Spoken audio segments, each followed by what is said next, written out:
My wife sent a pic from her client dinner. Another boring work night. I knew the restaurant. And her client. I replied, "Looks nice. Hope it was worth the sterling merger I just canceled. Your corporate card is now declined." 30 minutes later, her own CEO called me, his voice shaking. I did not yell. I did not cry. I canceled a $140 million deal with one thumb while my wife was giggling over dessert with the man she was betraying me with. That is how this started. Not with a confrontation, not with a dramatic scene, not with a slammed door or a thrown plate or any of the things people imagine when they picture a marriage ending. Just a photograph. A single image on a glowing screen, taken in a restaurant I knew by memory, lighting I had requested myself on a night I thought belonged only to us. She sent it like it cost her nothing. A casual text, a photo attached, a little caption underneath. Client dinner. Another boring work night. Her face was half turned toward the camera, smiling over the rim of a wine glass, the candlelight catching the gold at her throat. And right beside her, close enough that the frame could not pretend otherwise, sat a man named Daniel Reeves, junior partner.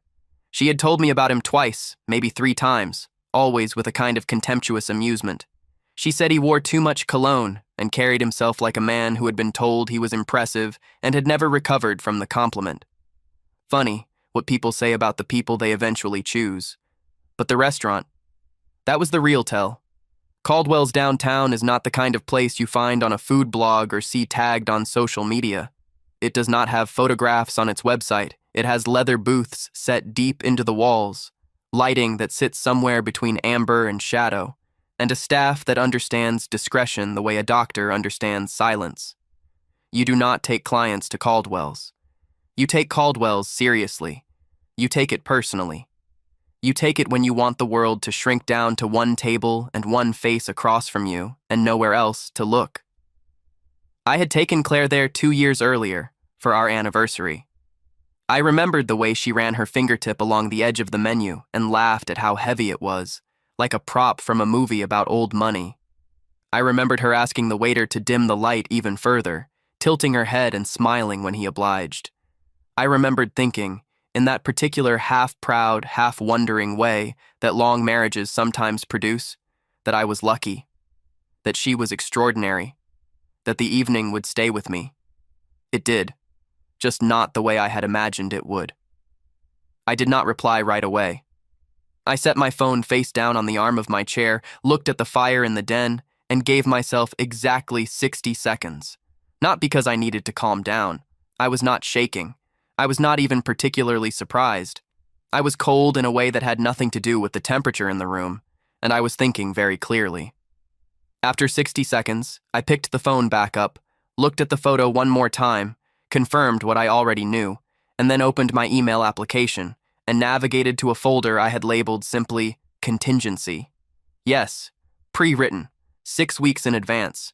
You need to understand what September had done to me. That was when the blazer appeared. Claire's dry clean only navy blazer, the one she wore to presentations, tossed without ceremony into the laundry hamper with a smear of lipstick across the collar that was entirely the wrong shade for her. A rosy coral. She wore wine dark berry, always, the kind of color that photographed well in conference rooms. The coral was not hers. I did not say anything. I did not slam the hamper lid or make a note in my phone or call anyone. I just looked at it for a long moment, then put the blazer aside, and I began to pay attention in a different way. Because Claire was not simply my wife.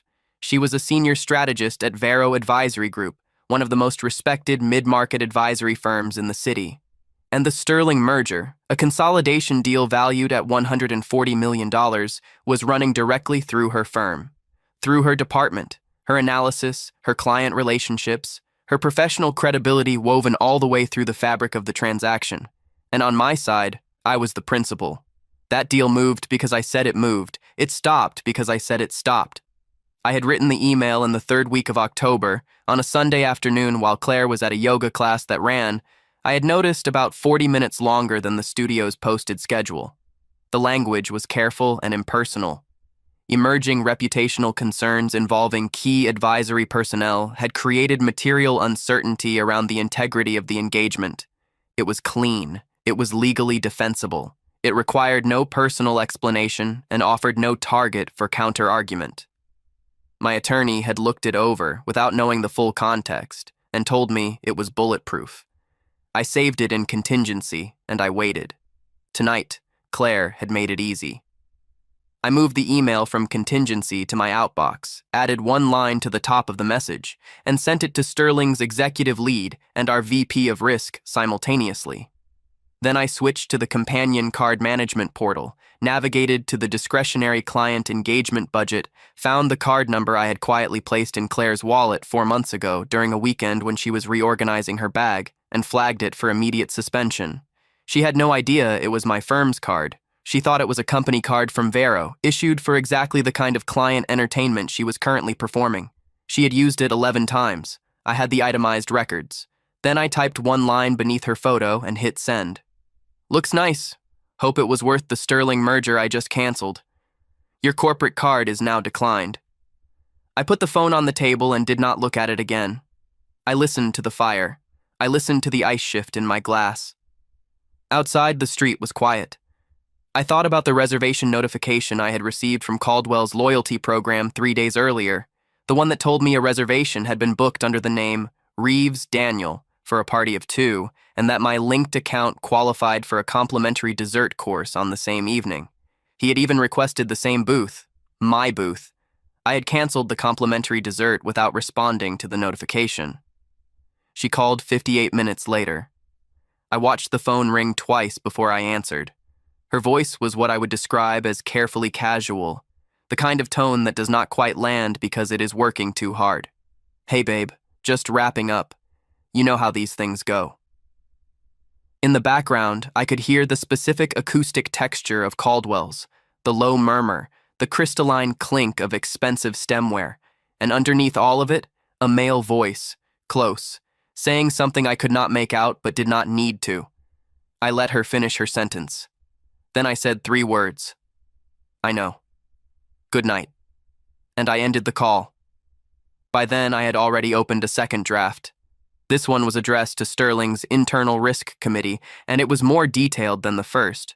Where the initial email had been strategically vague, this one included specifics. It cited the nature of the reputational exposure.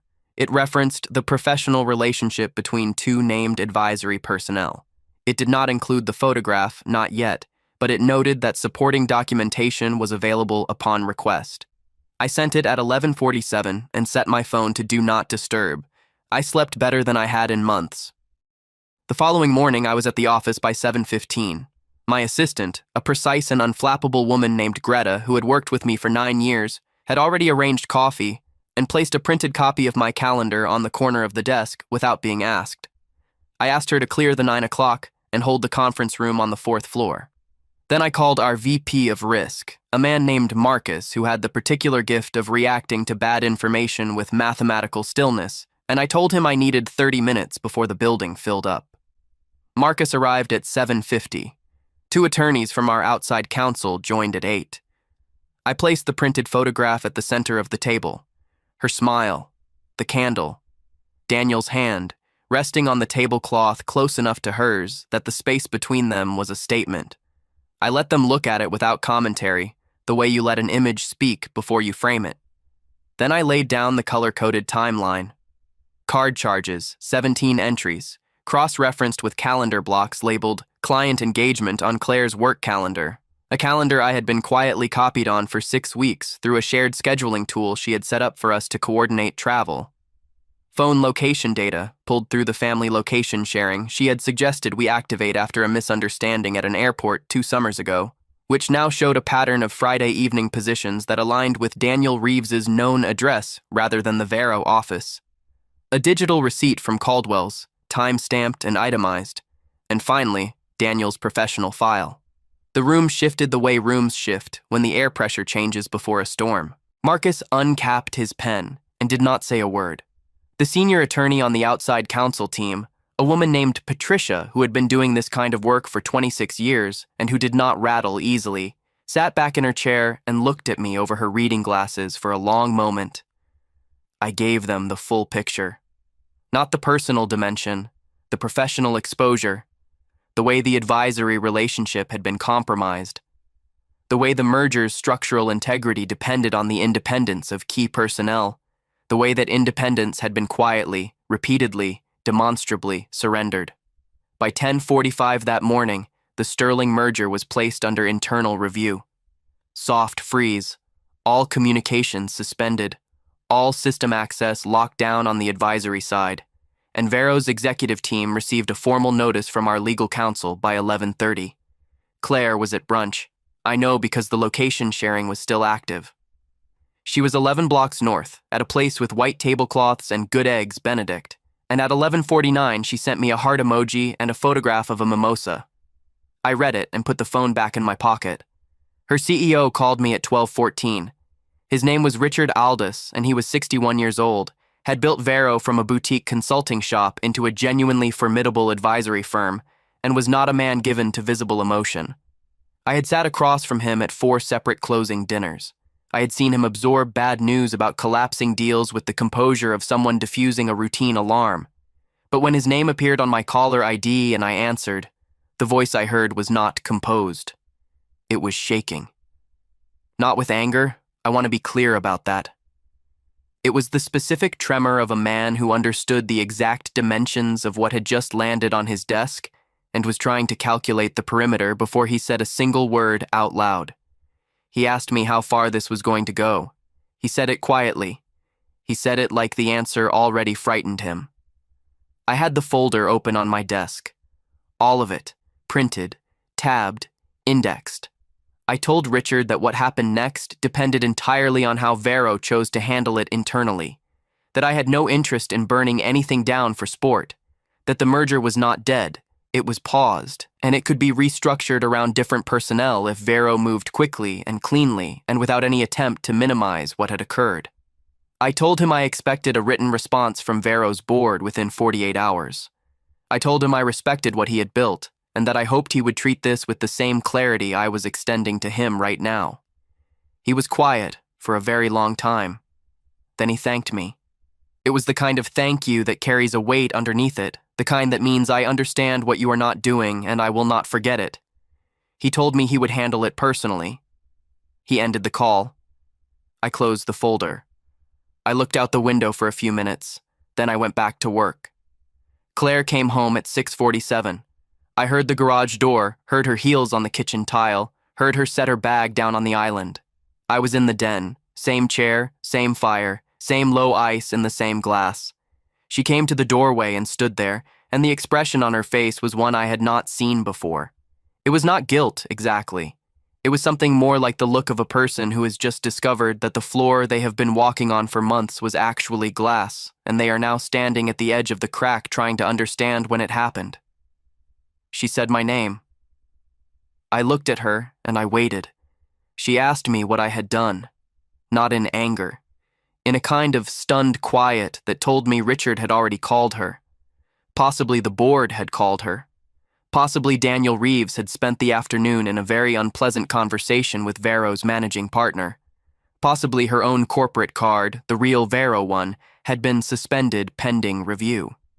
I did not know all the specifics yet.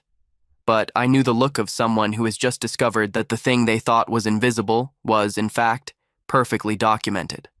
I told her to sit down. She did. I told her I was not going to have the conversation she was preparing to have with me.